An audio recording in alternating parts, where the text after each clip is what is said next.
yang ingin sampaikan ada ungkapan dari Al-Imam Syekh Mutawalli Asy-Sya'rawi. Syekh Mutawalli Asy-Sya'rawi. Ini ungkapan beliau yang sangat indah, yang mungkin dapat yang sampaikan lagi kepada bapak-bapak dan ibu-ibu yang ada di sini. Nah, ini sebagai mukadimah pengajian kita sebelum masuk kepada kitab Takriratus Sadidah, pembahasan tentang ibadah. Apa kata beliau? Al-malu huwa adna darajatir rizqi wal 'afiyah a'la darajatir rizqi wa salahul abna afdalu anwa'ir rizqi wa ridha rabbil 'alamin fahuwa tamamur rizqi.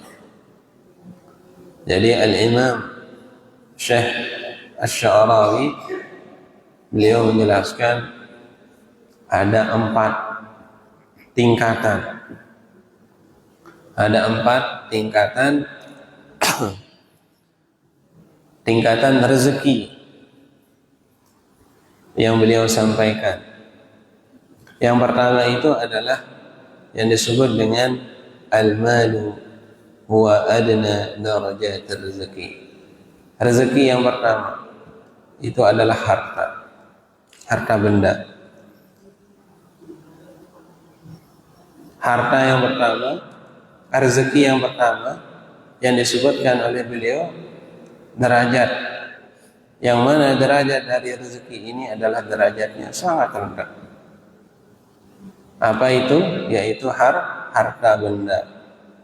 Harta benda ini kan banyak macam. Arak-arak kepeng benang, bahasa dengan kepeng benang. Apa yang dah? Balik, mobil, motor, tapi tanah. Apa yang dah? Kompor gas.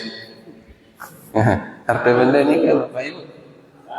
Kompor, gas, ya lama sekali, emas. Pokok napi-napi jari duit Bali ni ke adalah harta. Kangkung, celana, buku, kitab dan lain sebagainya itu adalah harta benda yang kita miliki. Yang mana itu rezeki dari Allah Subhanahu wa taala. Tapi kadang kita sering lebih memahami bahwa yang namanya rezeki itu adalah uang, dikasih uang. Oh, mau rezeki. Kadang ia tak jelap-lalap kan alhamdulillah mau rezeki nani. Nah, padahal dari segi makanan dan sebagainya itu juga rezeki. Tapi disebutkan di sini ada derajat yang paling tinggi. Yang paling rendah yaitu harta benda. Kenapa dia derajat paling rendah? Karena yang namanya harta itu adalah siapapun mampu untuk mendapatkan yang namanya harta. Bahkan 1000, 2000 termasuk harta maaf. Orang muslim atau non muslim dia mampu untuk mendapatkan yang namanya harta. Dan sekedar dengan muslim tak, dengan kafir, non muslim yang dah mau jalan harta. Dengan baik atau dengan lengi mau nendah saran harta.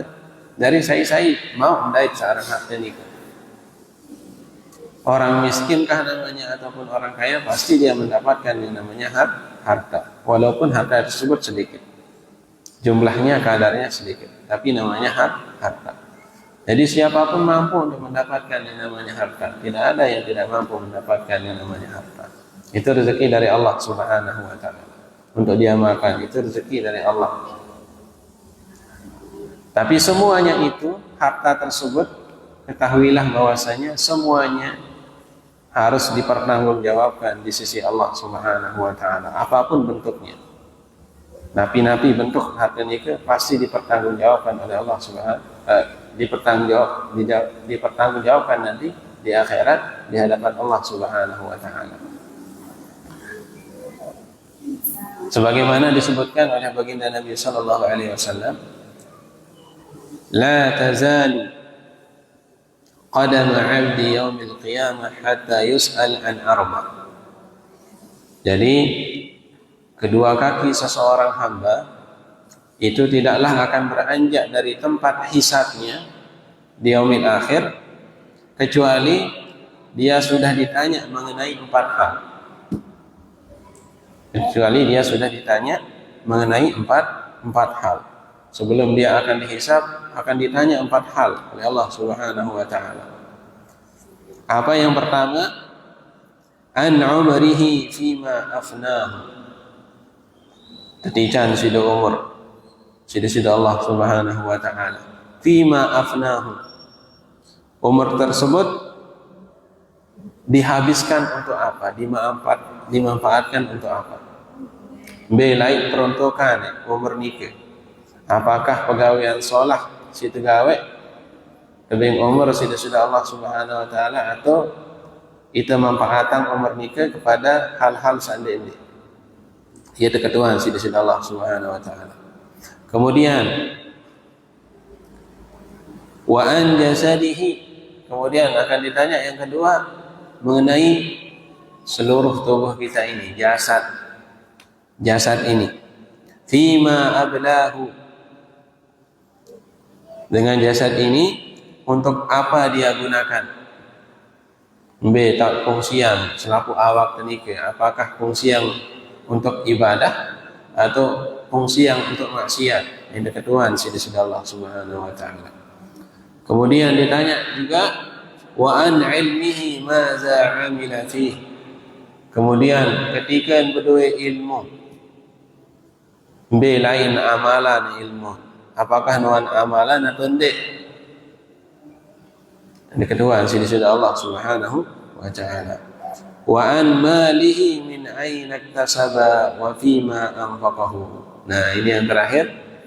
Dan harta yang dia miliki yang diberikan oleh Allah Subhanahu wa taala, aina iktasabahu, belangam dait harta nikah. Yang kedua sudah Allah Subhanahu wa taala. Anak adam berdua yang batik, belangam mau batik dia. Sekedar batik doang, harta benda ni. Kedua, dengan berbagai macam pertanyaan, hanya sekedar satu benda itu akan ditanyakan nanti di yaumil akhir. Bilangan mau saya perantara, betok beli dan lain sebagainya, pasti akan ditanya oleh Allah Subhanahu wa taala. Apalagi nek seri duit badan berbetullah kat Tuhan Bapak Ibu. Aina kasabahu wa fima anfaqahu. Kanca harta ni ke sakabin sudah Allah Subhanahu wa taala melain infakan, melain sedekahan. Melain sedekahan, menurut kalau kepeng buat sedekahan atau tidak? Kedua sudah Allah Subhanahu wa taala. Arak dengan parkir, arak dengan miskin, tetangga. Wah membengek sebagian atau tidak? Kedua sudah Allah Subhanahu wa taala. Arak dengan bangun masjid, sudah berdua yang kelebihan, wah mimpakan di masjid. Kedua sudah Allah Subhanahu wa taala. Lagu lamun sak pas-pasan lalu dia narak sudah berkeluh ni. Mendek bareh beng dengan sedekah jatuh dah sudah mangan. Nah itu dia. Beda hal. Dia tidak paksa diri. Dia tidak paksa diri sesuai dengan kemampuan. Tidak dia tahu berbeng dari segi harta, kita bisa dengan cara sedekah yang paling ringan, yaitu senyum, tabassum, berikan kebahagiaan kepada orang lain, minimal seperti itu. Nah, kalau tidak memiliki harta, tapi itu berkaitan masalah harta tadi, supaya lain manfaatan harta nikah. Karena harta itu adalah harus dipertanggungjawabkan di hadapan Allah Subhanahu wa taala. Walaupun harta tersebut adalah derajat yang paling. Terus kemudian beliau menyebutkan tingkatan rezeki yang kedua itu adalah apa nih baru? Al-afiyah. Wal afiyah a'la darajat a'la darajat rezeki.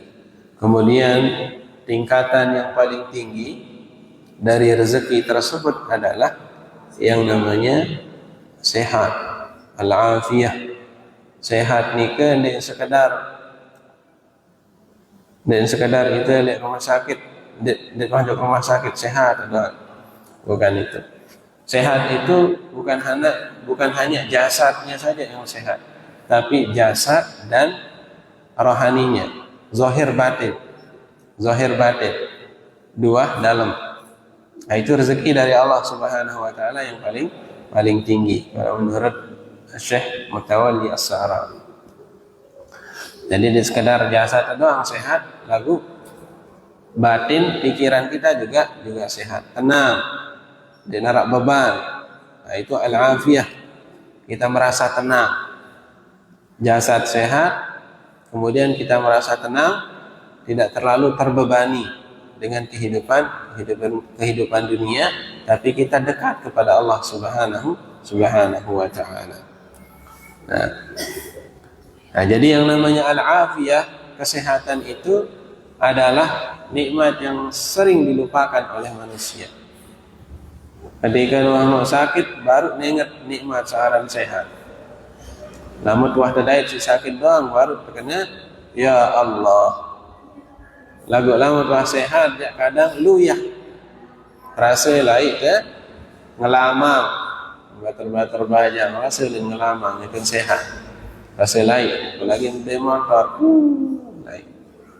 Yang lalu jok pancor, lagu langan, keruak, jogbat, jogbat, Mandalika. Setelah Mandalika, Mataram. Setelah Mataram, Terare, baru jok pancor. Padahal terapat ini, langan dirapatan. Lagu siaran kanak baja, lamun ke sehat ya, rasanya lain milih ngelama.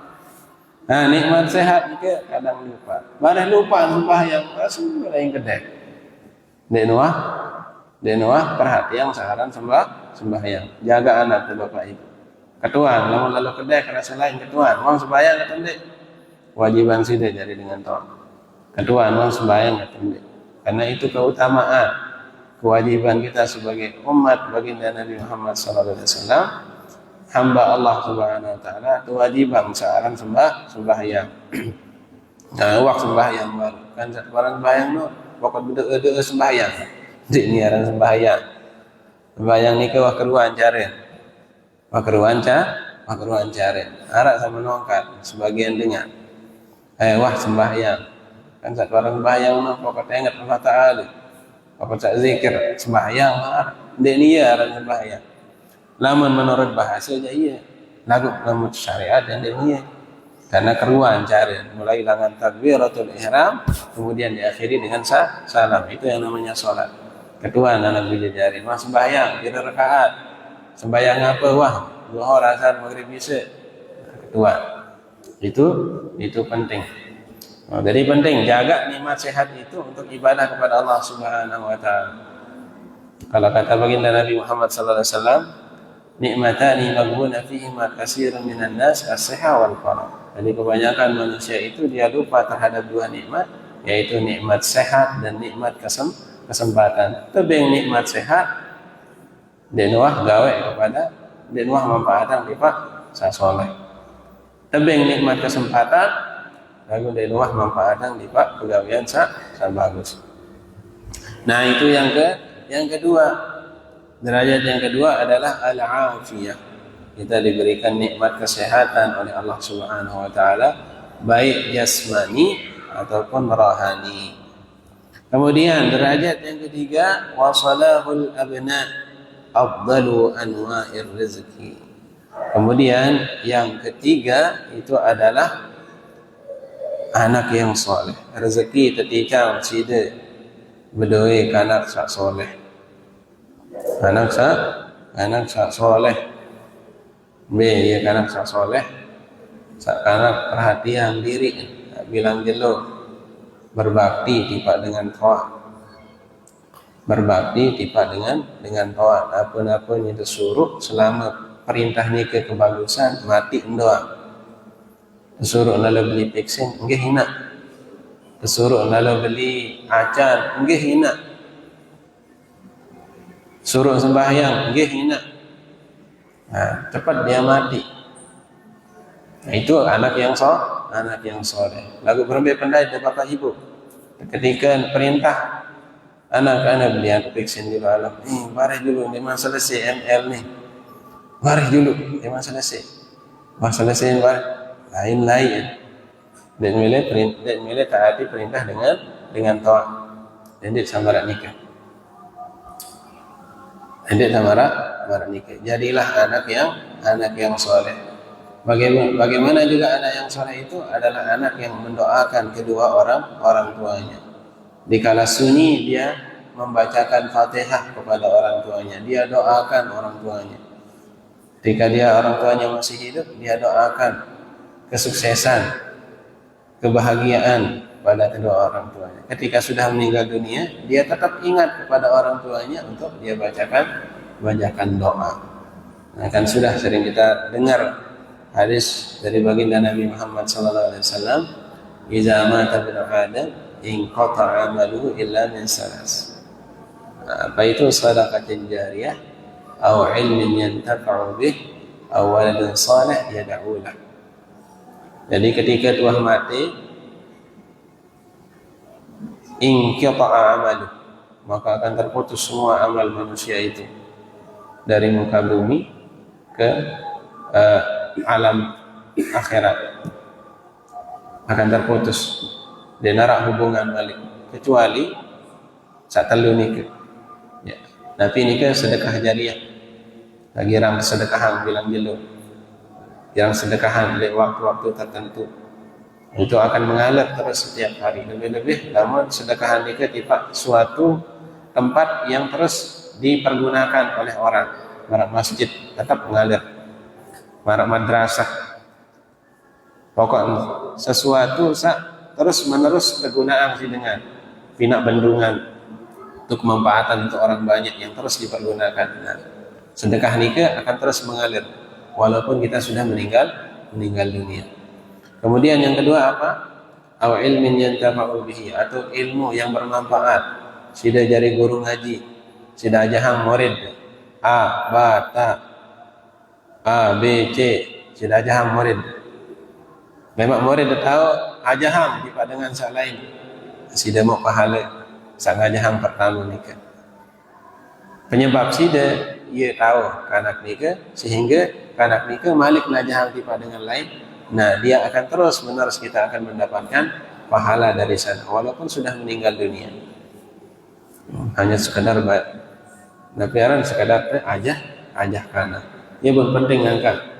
Kita sajari dengan tawaf harus tinggi pendidikan. Dan sekedar dengan mamadam, dengan ini harus tinggi pendidikan. Ambil soalnya jadi guru lema anak saat baru lahir.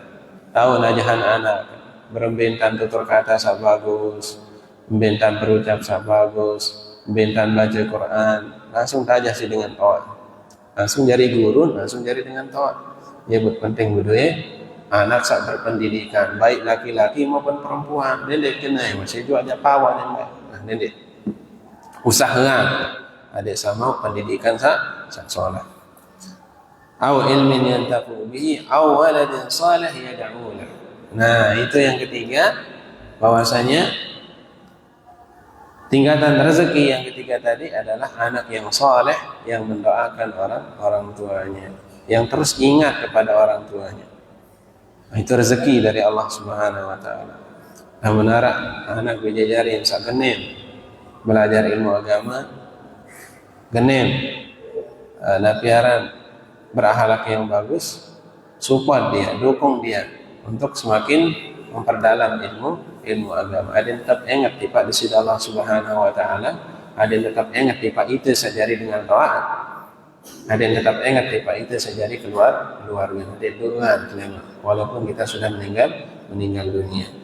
Nah, itu rezeki yang ketiga, tingkatan yang ketiga, yaitu wasalahul abna, anak yang soleh.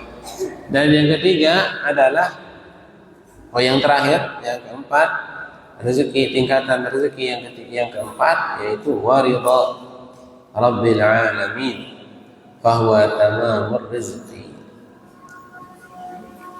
Rezeki tingkatan yang paling akhir, satu paling sempurna adalah yang namanya ridha dari Allah Subhanahu wa taala. Kita mendapatkan rezeki dalam bentuk keridhaan Allah Subhanahu wa taala. Ini sempurna rezeki yang Allah berikan kepada hambanya, yaitu seorang hamba yang ketika dia menginginkan sesuatu langsung diijabah oleh Allah Subhanahu wa taala. Kenapa? Karena Allah ridha terhadap dirinya. Lebih-lebih namun ingin surga misal, pasti diijabah oleh Allah Subhanahu wa taala, langsung terkabul sudah Allah Subhanahu wa taala. Kenapa? Karena mendapatkan ridha dari Allah Subhanahu wa taala. Maka orang-orang yang dekat kepada Allah, orang-orang yang dekat tidak lupa kepada Allah, tetap dia ingat kepada Allah, apapun yang dia inginkan cepat diijabah oleh Allah Subhanahu wa taala. Kenapa? Karena mendapatkan ridha dari Allah Subhanahu wa taala. Berbentak ada sama ridha dengan disida Allah Subhanahu wa taala, gawe perkara-perkara sak tersuruh disida Allah Subhanahu wa taala. Tidak kelupaan. Sembahyang tersuruh kira waktu 5 waktu. Subuh, Zuhur, Asar, Maghrib, Isya. Subuh kira 2, Zuhur 4, Asar 4, Maghrib 3, Isya 4. Nyampe yang sekat, dia nyampe sekat rakaat deh, dia nyampe. No, tak sekedik lebih doang, kadang masih dah ngeluh. Baris dulu, baris hari ke jamaah ke jasa. Rasa berani ke. Oh, aku sampai baris jamaah ke maghrib. Engkau sembahyang asar langsung ke bang maghrib. Pasah nih, langsung sembahyang maghrib. Nah, ini berani ke. Paling awal di awal waktu. Lebih-lebih marah makin arahkan isya. Taruh duduk anak itu harus sembahyang. Taruh duduk anak itu harus sembahyang. Nah, ada upaya kalau ingin mendapatkan ridha Allah Subhanahu wa taala, laksanakan perintah-perintahnya. Laksanakan sholat, laksanakan puasa, berzakat, haji bagi yang mampu dan lain sebagainya. Semua kewajiban tersebut kita laksanakan. Namun patuh taat tiap perintahan, maka kita akan menjadi orang-orang yang dicintai oleh Allah Subhanahu wa taala, orang-orang yang disayang oleh Allah Subhanahu wa taala. Dia tuh lupa tiap kewajiban sak perintahan si Allah Subhanahu wa taala. Namun amaran nikah insyaallah mau ridha Allah Subhanahu wa taala. Surga beda pemilih, insyaallah pasti Allah akan mengabulkan. Tapi mari kita upayakan diri untuk bersihkan hati, bersihkan pikiran, dekatkan diri kita kepada Allah Subhanahu wa taala. Iya, lumayan sulit mengenai itu. Tapi tidak ada yang sulit selama kita mau untuk melakukan, insyaallah. Nah, itu Bapak-bapak dan Ibu-ibu yang saya hormati dan yang saya muliakan. Ada beberapa hal yang sampaikan pada kesempatan malam hari ini sebagai mukaddimah dari pengajian kita yang satu kali dalam 2 minggu. Mudah-mudahan